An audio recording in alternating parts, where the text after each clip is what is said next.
4 PM Delhi देख रहे हैं आप और मैं हूं आपके साथ शाहीन खान। इलेक्टोरल बॉन्ड में वित्त मंत्री निर्मला सीतारमण के ऊपर बेंगलुरु में FIR दर्ज हो चुकी है। इसको लेकर के अब कांग्रेस लगातार बड़े तौर पर प्रदर्शन कर रहे हैं और साथ ही साथ इस्तीफे की मांग भी कर रही है, क्योंकि प्रधानमंत्री मोदी जी खुद भ्रष्टाचार के खिलाफ अपने आप को गारंटी बताते हैं। जब ऐसे में उन्हीं के मंत्री का नाम FIR में दर्ज हो जाए, साथ ही में JP नड्डा जो कि स्वास्थ्य मंत्री भी हैं और साथ ही में भारतीय जनता पार्टी के राष्ट्रीय अध्यक्ष भी हैं, अब ऐसे में क्या पार्टी के भीतर बड़े तौर पर एक्शन लिया जाएगा? क्या इस्तीफे की मांग की जाएगी या फिर कोई और खुलासा अब इस चंदे के धंधे के बारे में होगा? इसी पर ज़्यादा बातचीत करने के लिए हमारे साथ कांग्रेस के तमाम कार्यकर्ता और नेता कह सकते हैं आप। सर, क्या कुछ कहेंगे? एक बड़ा घोटाला सामने आया था लोकसभा चुनाव के सामने, लेकिन इस पर जिस पैमाने पर प्रदर्शन होना चाहिए था, कार्यवाही होनी चाहिए थी, वो नहीं हो पाई। लेकिन अब एक बड़ी बात आ गई है कि FIR दर्ज बेंगलुरु के अंदर हो रही है। देखिए मैडम, आज से लगभग 11 साल पहले देश में भारतीय जनता पार्टी और मोदी जी की सरकार, जो कि झूठ की सरकार है, और इस झूठे मुद्दे को बनाकर, भ्रष्टाचार के मुद्दे को बड़ा बताकर वो सरकार में आए। देश के लोगों ने गुमराह हुए और उनको वोट दिया। लेकिन आज हम देख रहे हैं कि मोदी सरकार इलेक्टोरल बॉन्ड के नाम पर एक सबसे बड़ा भ्रष्टाचार इस देश के इतिहास में आज हुआ है, और इसमें सरकार ने अपनी तरफ से किसी तरह के कोई कदम नहीं उठाए और सुप्रीम कोर्ट को इसमें आगे आके FIR दर्ज करने का आदेश उन्हें देना पड़ा। और उसके बाद भी आप देख रहे हैं FIR होने के बाद भी अभी तक प्रधानमंत्री नरेंद्र मोदी और उनके भारतीय जनता पार्टी के पदाधिकारियों ने कभी उन पर, सीतारमण जी पर, एक कोई भी कार्रवाई उन्होंने नहीं की है। आज देश का सारा, जितने भी मीडिया के जो तंत्र हैं, चाहे जो भी अपने जांच एजेंसियां हैं, सब इनके साथ काम कर रही हैं और इनके इशारे पे काम कर रही हैं। किसी भी नेता पर कोई कार्रवाई होने की गुंजाइश हमें दिखाई नहीं दे रही। और भारतीय जनता आज यूथ कांग्रेस के कार्यकर्ताओं ने ये प्रदर्शन किया है और ये आज एक ठीक है, आप लोग मांग कर रहे हैं, लेकिन सवाल ये उठता है, देखिए निर्मला सीतारमण ना चुनाव लड़ी थी, ना ही चुनाव लड़ी, फिर भी उनको वित्त मंत्री बनाया गया। तो क्या पूरे तरीके से इस घोटाले को छिपाने के लिए फिर से उनको जिम्मेदारी दी गई? क्या पहले से ये घोटाला चल रहा था? जी बिल्कुल, आप देख सकते हैं इस सरकार में बहुत से ऐसे मंत्री आपको मिल जाएंगे जो राज्यसभा से आते हैं और वो लोकसभा के चुनाव नहीं लड़ते। और उसका कारण यही है कि अगर वो लोकसभा का चुनाव लड़ते हैं तो हार जाते हैं चुनाव। उस चीज़ को बचाने के लिए राज्यसभा से सभी को लेके आते हैं और उनके पहले से प्लान होता है कि किस व्यक्ति को क्या जिम्मेदारी देनी है और उससे किस तरीके से हमें काम करवाना है, क्या हमें उससे घोटाला करवाना है। इसीलिए ये उन्हें लोकसभा का चुनाव लड़वाते नहीं हैं। और अभी भी हमें इनसे यही उम्मीद है कि ये किसी भी तरह की कार्रवाई सीतारमण जी पर नहीं होगी, क्योंकि ये इस चीज़ को मान ही नहीं रहे हैं कि इतना बड़ा घोटाला हुआ है। और इस घोटाले के एवज में आप देख सकते हैं कि जो 400 पार का नारा दे रहे थे और देश की जनता ने इनको आईना दिखाया है और मात्र कुछ ही सीटों से मान लो इनकी सरकार बच पाई है, वो भी हम दुर्भाग्य मानते हैं इस देश के लिए कि अगर ये कांग्रेस की सरकार बन जाती तो आज इनके बहुत से प्रधानमंत्री और ये मंत्री आज जेल की सलाखों के पीछे होते, इनके घोटाले में आज पर्दाफाश होता। ठीक है, मैं वापस आती हूँ। सर, ये कह रहे हैं घोटाला हुआ है, लेकिन भारतीय जनता पार्टी कह रही है कि इस योजना के बाद ट्रांसपेरेंसी बढ़ी है, जो भ्रष्टाचार किया जाता था उस पर रोक लगी है कहीं ना कहीं।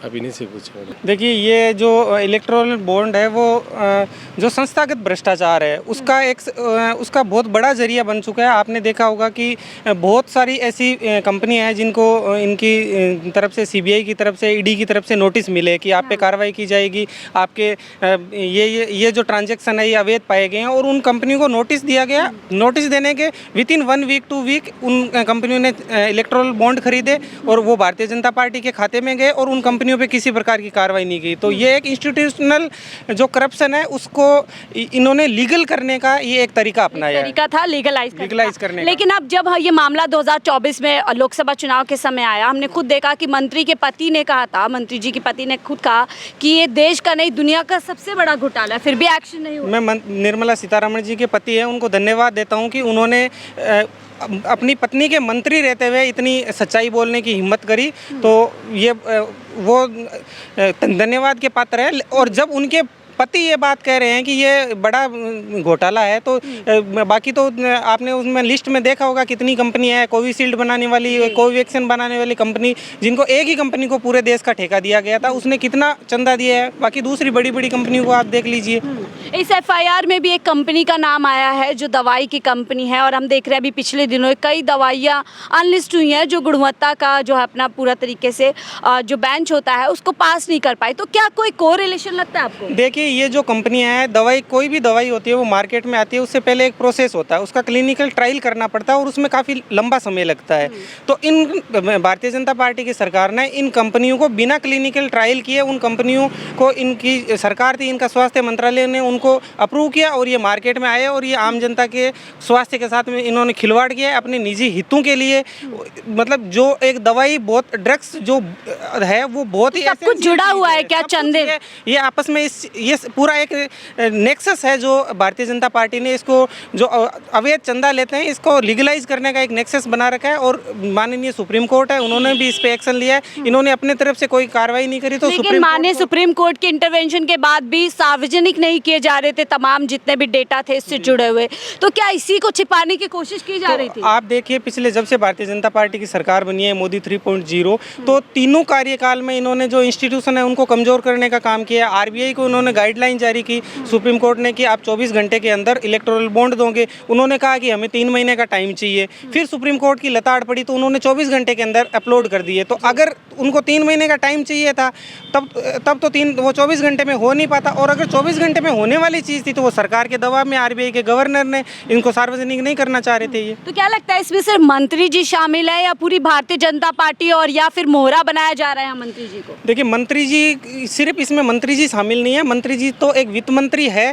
तो उनकी एक नैतिक जिम्मेदारी बनती है। आरबीआई के जो गवर्नर है वो वित्त मंत्री को रिपोर्ट करते हैं, आरबीआई उनके अंडर में आती है, तो नैतिक रूप से तो जिम्मेदारी उन्हीं की है। बाकी पूरी भारतीय जनता पार्टी, इनके अध्यक्ष जी, इनके जो मंत्री है वो सारे इसमें शामिल है।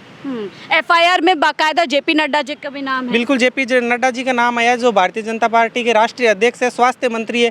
एक तरफ स्वास्थ्य मंत्री है, उन्हीं का महकमा है वो जो दवाइयों को उसको अप्रूव करता है, और वही जो कंपनी है वो उनको चंदा देती है बिना। बड़ा मुद्दा बन पाएगा क्योंकि 24 में कोशिश की विपक्ष ने कि बड़ा मुद्दा बन सके, भुना सके, लेकिन कहीं ना कहीं विफल हुए। अब क्या बड़ा मुद्दा? देखिए मैडम, विफल नहीं हुए हैं। जो 400 पार का नारा दे रहे थे वो 240 पे आ गए, और दो बैसाखियों की सरकार चल रही है इनकी। तो जनता जागरूक तो हुई है, लेकिन कुछ मुद्दे थे हिंदू मुस्लिम की वजह से, चाहे इन्होंने कुछ भी किया हो, उनकी वजह से कुछ लोगों तक ये बातें नहीं पहुंची, और कुछ लोगों के ये इतना क्लिष्ट कर दिया गया है इस सिस्टम को कि इलेक्टोरल बॉन्ड है क्या, कैसे ये खरीदा जाता है, कैसे ये इनके राजनीतिक पार्टियों के इनके खाते में। भ्रष्टाचार पे पीएम मोदी खुद को गारंटी बताते हैं, यदि इस पर ठीक से इसको मुद्दा बनाया जाता तो 240 पे और ज़्यादा सीटें कम हो जाती।